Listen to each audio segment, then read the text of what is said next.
Hello guys! Share ko sa inyo ang pinakamataas at pinakabagong Ferris wheel dito sa Pilipinas. Alam nyo bang ito ay may taas na 213 feet? Isa ito sa listahan ng top 5. So ito nga ay nangunguna sa listahan at ito ay natatagpuan dito sa lugar namin sa Pampanga. Ito ay nasa Sky Ranch, Pampanga. Dito sa likod ng SM San Fernando. Ito na nga po, bumiyahe na kami papuntang San Fernando. So, dumaan kami sa NLEX. And then, after nito, pinuntahan namin yung SM Pampanga.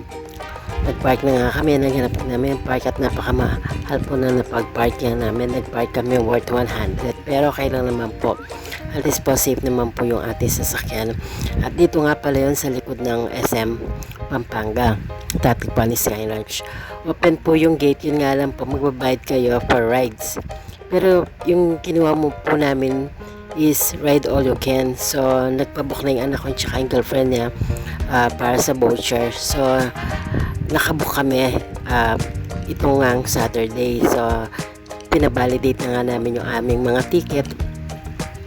And then, nilagyan na kami ng mga tag sa aming wrist for entrance para sa ride all you can.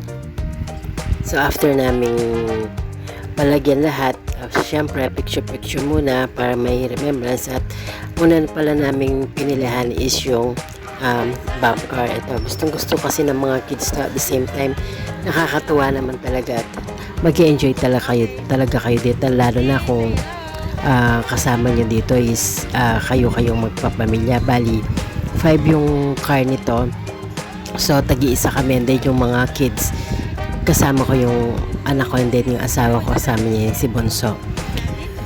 So, dapat marunong kang magliko-liko. Yung anak ko nga pala, si Ezekiel, siya yung nagde-drive dito.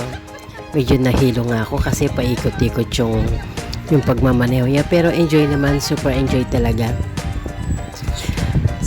Pati nga sila gusto pa nilang ulitin. Yun nga lang po, napakahaba po kasi ng pila.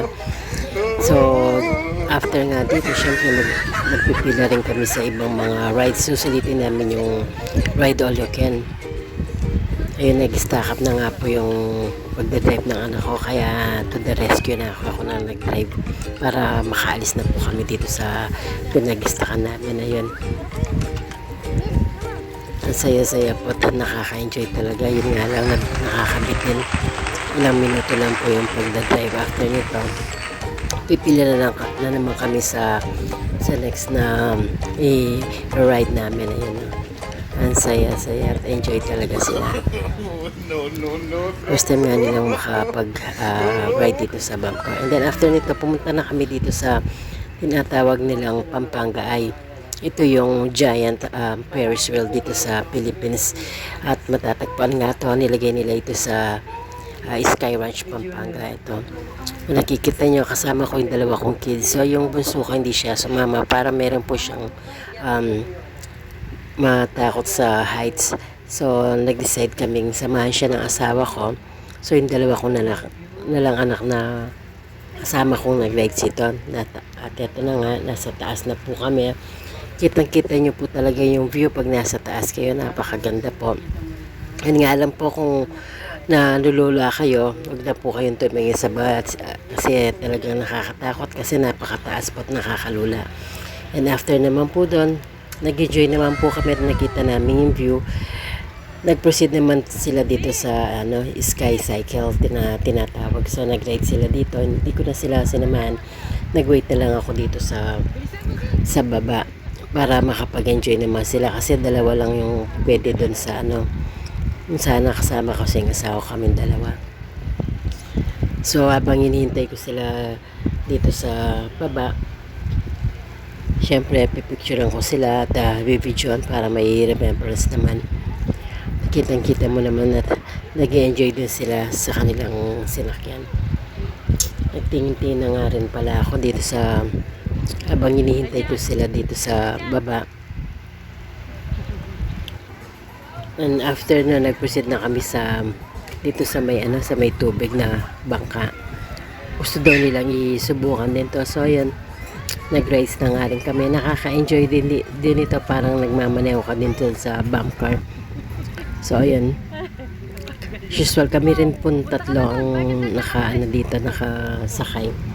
So 3 boat lang kasi po ang available.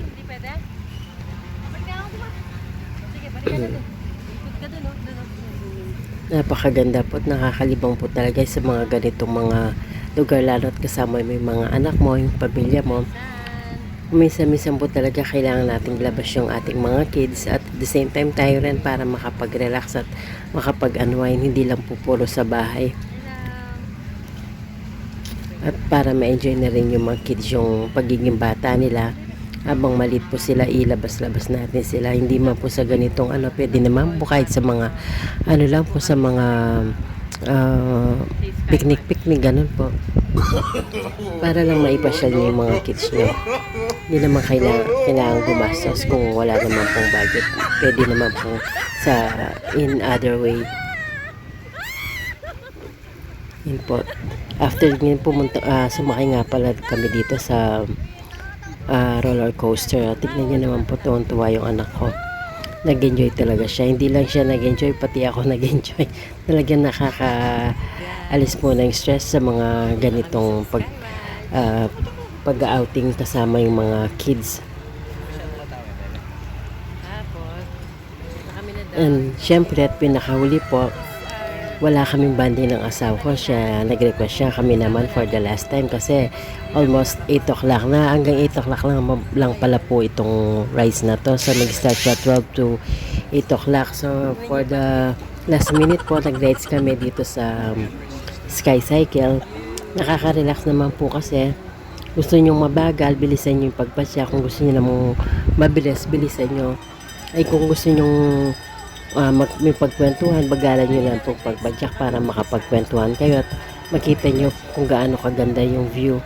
Ito nga po, habang nasa taas kami, nakita ko yung mga anak ko nasa baba, hinihintay kami.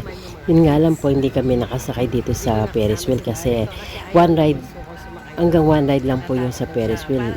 Nakasakay na po kasi ako, kaya hindi na ako allow na sumakay pa doon. Ang asawa ko kasi yun nga, hindi siya nakasakay kanina. Gusto niya sumakay, yun nga lang po, ayaw niya kasi hindi niya daw ako kasama.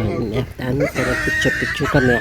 Nandito nga pala si Winnie the Pooh, tsaka si Minnie Mouse. Ay, hindi si Winnie the Pooh. Si nandito si Mickey Mouse at Minnie Mouse. After nito, syempre, nagutom po kami. Naghanap kami na makakainan. Dito na nga kami pumunta sa KFC. After nun, umuwi na po. Talaga nag-enjoy po kami sa rides na to. Nagpapasalamat din pala ako sa nag-sponsor sa rides na to. Siyempre, ang aking anak at ang kanyang girlfriend. Talagang nag-enjoy kami dito sa another happy moments na naman po. Sana po nagustuhan niyo ang aking video. Kung nagustuhan niyo po, paki-like, follow, and share po. Thank you.